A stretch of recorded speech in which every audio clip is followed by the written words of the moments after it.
दरअसल आज अनिका की फैमिली गैदरिंग अटेंड करने से पहले नक्श को अपनी हाई स्कूल रियूनियन में जाना था। ग्रेजुएशन के बाद इतने सालों से नक्श पहली बार अपने किसी कॉलेज या स्कूल रियूनियन में जा रहा था। इतने सालों में नक्श अपने किसी भी दोस्त से भी नहीं मिला था। उस रियूनियन पार्टी के बारे में सोचते हुए नक्श को अपने सारे पुराने क्लासमेट याद आने लगे, जिसके साथ वो कभी स्कूल में मस्ती किया करता था। आज नक्श उन सब से फिर मिलने जा रहा था और यह सोचकर ही नक्श को एक्साइटेड हो रहा था। नक्श सोचने लगा कि स्कूल के दिनों में वो कितने खुश रहा करता था। उसकी आंखों की सामने बचपन के वे सभी पल नाचने लगे थे। क्लास बंद करने पर सर से डांट खाना और डांट खाने के बाद भी दोस्तों के साथ खिलखिलाकर दोस्तों से लड़ाई करके उन्हें रुला देना, और फिर उसके बाद जब दोस्त गुस्सा होकर बात करना बंद कर दे तो उसे जाकर सारी बोलना। बचपन भी कितना मासूम था। नक्श को इस समय स्कूल में ही हुई सारी मस्ती याद आ रही थी। उसे यह भी एहसास हो रहा था कि दुनिया इस दुनिया से कितनी अलग थी। किताबों का बोझ कंधों पर होने के बावजूद भी वो जिंदगी कितनी खुशनुमा थी। यह सोचकर नक्श के चेहरे की मुस्कान और भी ज़्यादा निखर गई थी। नक्श को यकीन नहीं हो रहा था कि वो इतने जल्दी बड़ा हो गया है। ऐसा लग रहा था जैसे यह सब तो जैसे अभी कल की ही बात है। इतना ही नहीं, स्कूल के दिनों में पनिशमेंट के बेंच पर खड़े होकर खिलाना, क्लास की हर लड़की को दोस्त की भाभी बताना, इस सब में कितना मज़ा आता था। दोस्तों के साथ कैंटीन में पेटी और समोसे खाने जाना और फिर इस बात पर लड़ाई करना कि आज पार्टी कौन देगा। स्पोर्ट्स खेलना, दोस्तों से पढ़ाई में कंपटीशन करना। स्कूल भी जैसे अपने आप में एक पूरा संसार था। ना दुनिया का डर था और ना ही दुनिया से लड़ने की ख्वाहिश थी। स्कूल के दिनों में नक्श जितना खुलकर जी रहा था, शायद ही उसके बाद उसे ज़िंदगी को कभी इतना खुलकर जीने का मौका मिला। नक्श इस ख्यालों के साथ अभी आगे बढ़ ही रहा था कि तभी उसे अचानक कुछ याद आया और उसने मन ही मन कहा, ओ शिट, अगर शिवानी भी वहाँ हुई तो। दरअसल शिवानी वो लड़की थी जिससे नक्श स्कूल के दिनों में पसंद करता था और उसके करीब जाने के लिए उसने काफ़ी पापड़ भी पेले थे। लेकिन जब शिवानी को इस बारे में पता चला कि उसने नक्श को खूब बुरा भला कहा। शिवानी केमिस्ट्री टीचर की बेटी थी और स्कूल में तब आई थी जब नक्श 7th क्लास में पढ़ता था। नक्श को आज भी याद है कि कैसे उसके सारे क्लासमेट शिवानी को देखकर बोलते थे, ऐसी कुड़ी सपने में ही मिलती है। सभी शिवानी से बात करने की चाह रखते और रखते भी क्यों ना। शिवानी थी ही इतनी सुंदर तो फिर क्या था। नक्श को भी उससे पहले नज़र में प्यार हो गया था, लेकिन वो दरअसल बात है कि नक्श उसके साथ कभी अपनी केमिस्ट्री शेयर नहीं कर पाया था। नक्श के सारे दोस्त उसे शिवानी के नाम से चिढ़ाते थे, लेकिन एक बार डांट खाने के बाद नक्श के दिमाग से शिवानी का सारा भूत उतर गया था और उसने दोबारा कभी शिवानी के करीब जाने की कोशिश नहीं की थी। यही वजह थी कि स्कूल वाले प्यार की यह कहानी स्कूल ख़त्म होने के साथ ही ख़त्म हो गई थी। स्कूल के बाद 1-2 बार नक्श ने शिवानी को फेसबुक और इंस्टाग्राम पर देखने की कोशिश की थी, पर अनिका से मिलने के बाद उसकी यह खोज खबर भी ख़त्म हो। हालांकि अब शिवानी के लिए नक्श के दिल में कोई जगह नहीं थी, लेकिन फिर भी वह दोबारा शर्मिंदा होने से बचना चाहता था। रियूनियन के बारे में सोच कर नक्श को शिवानी से मिलने का डर तो था ही, पर वो रियूनियन पार्टी के लिए सेट नहीं होना चाहता था। उसे जल्दी से जल्दी तैयार होकर पार्टी के लिए निकलना था। सड़क किनारे खड़े होकर नक्श टैक्सी का इंतज़ार करने लगा। कुछ ही मिनटों में नक्श को टैक्सी मिल गई। अब नक्श पहले वाला नक्श नहीं रहा था। भले ही वो अभी टैक्सी से ट्रैवल कर रहा था, लेकिन उसके अंदर एक गजब का कॉन्फिडेंस आ गया था। वो अपने आप में आपको पहले से अच्छा महसूस कर रहा था। टैक्सी में बैठ कर रास्ते भर वो अपना मनपसंद गाना गुनगुना रहा था। उसके दिल में एक शांत हलचल सी थी जो उसे बड़ा और भी बड़ा बनने की सलाह दे रही थी। दूसरी तरफ अंजी कॉर्पोरेशन में अनिका मीटिंग रूम में से बाहर आ रही थी तो काफ़ी सीरियस लग रही थी, जैसे मानो कंपनी के रिजल्ट में कोई सुधार ना आया हो। कि तभी कैफेटेरिया के बगल से गुजरते वक्त उसने कुछ एम्प्लॉयज़ को बातें करते सुना और वो सब लोग नक्श के बारे में ही बात कर रहे थे। यह देखकर अनिका की आंखें बड़ी हो गई। उसके ऑफिस के एम्प्लॉय ऑफिस टाइम में काम ना करके कैफेटेरिया में बैठकर गप्पे मार रहे थे। वाकई में अनिका ने अपने एम्प्लॉयज़ को बहुत ज़्यादा छूट दे रखी थी।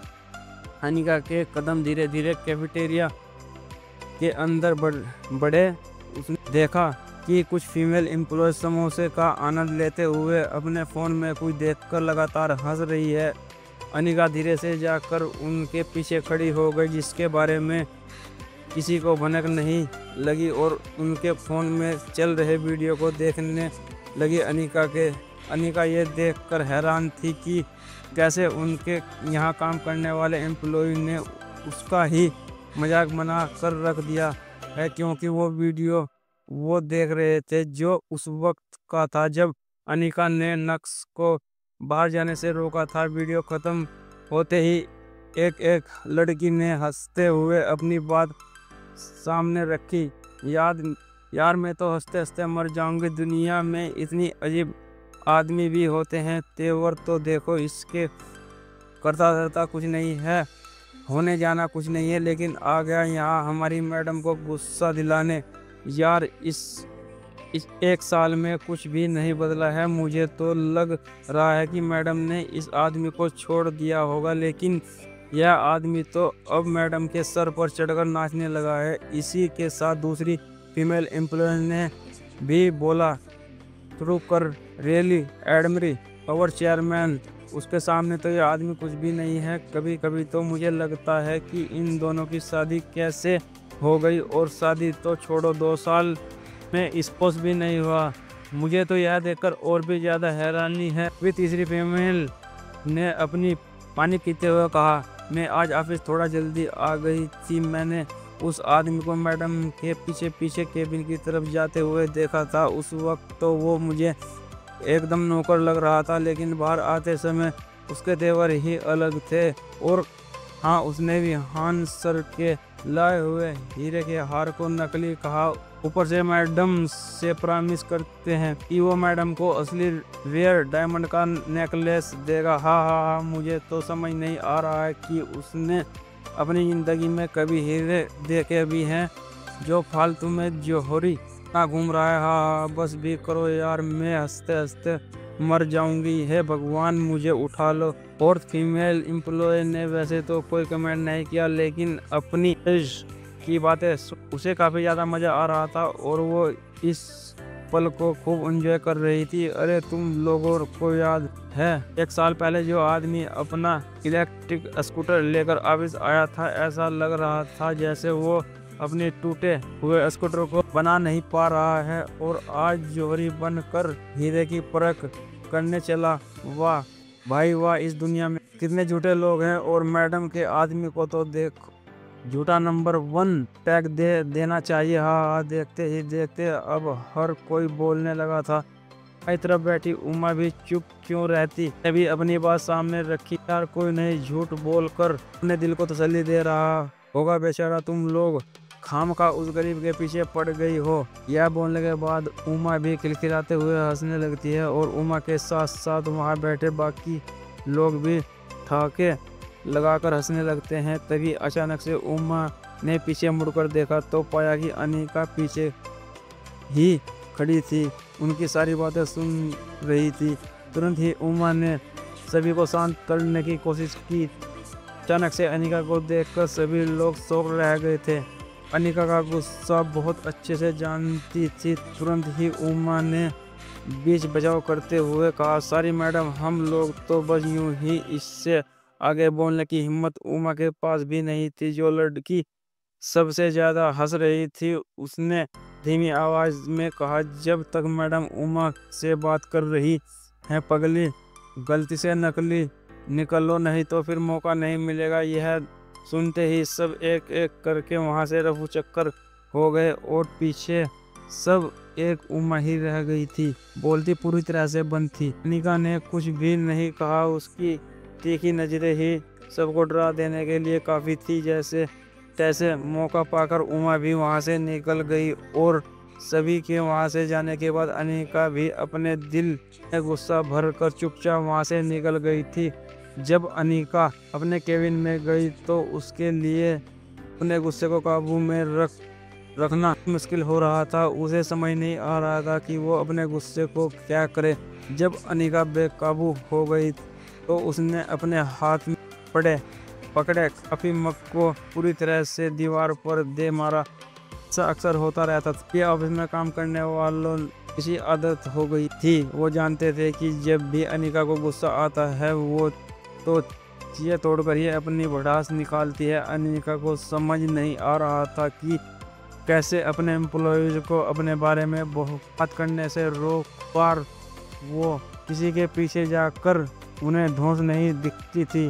अपनी कंपनी में इतने सारे काम करने वाले हैं, किस किस को रोकेगी अनिका, यह सोचकर उसे और भी ज़्यादा गुस्सा आ रहा था और साथ ही साथ नक्श उसकी आंखों में चुभता जा रहा था। अनिका के मन में यह भी चल रहा था कि आखिर नक्श की वजह से उसे और कितना बेइज्जती होना पड़ेगा। यही सब सोचते हुए अनिका की नज़र पापा की फ़ोटो पर पड़ती जो उसके केबिन की वॉल पर टंगी हुई थी। अनिका ने गुस्से से उस फोटो की तरफ देखते हुए कहा, मैंने आपकी सबसे प्यारी बेटी थी। मुझे लगता था कि आप मेरे लिए जो भी पसंद करेंगे वो बहुत सोच समझ कर करेंगे, इसलिए मैं कभी भी किसी लड़के के साथ रिलेशनशिप में नहीं आई।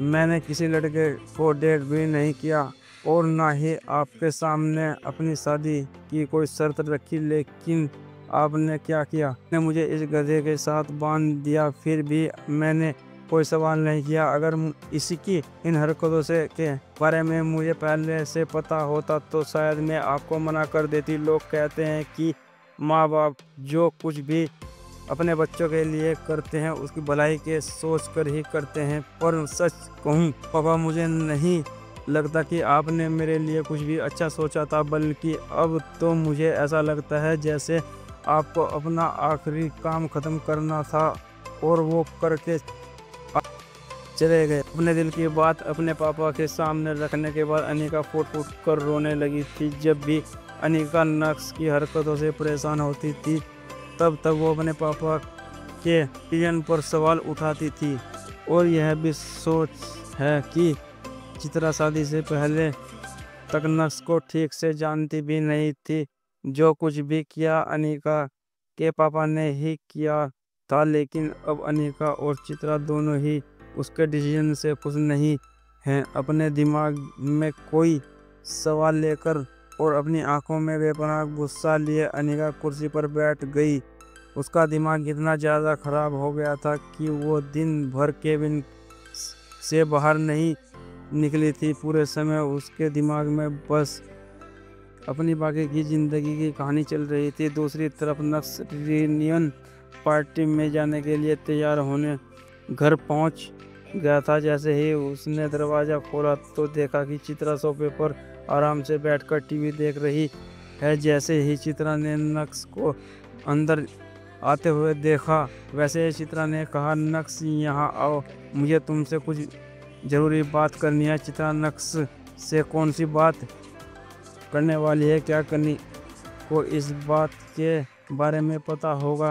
क्या चित्रा नक्श को अनिका डिवोर्स कराने वाली है? क्या बदले हुए नक्श के सच्चे बनकर अनिका को उसमें इतना प्यार दिखने अनिका नक्श को अपना हम सफ़र कह पाएगी, या फिर आज पार्टी में नक्श को उसकी शिवानी मिल जाएगी? क्या नक्श और शिवानी के बीच में प्यार का सिलसिला फिर से उठेगा? क्या नक्श कनिका को छोड़कर शिवानी का दीवाना होगा।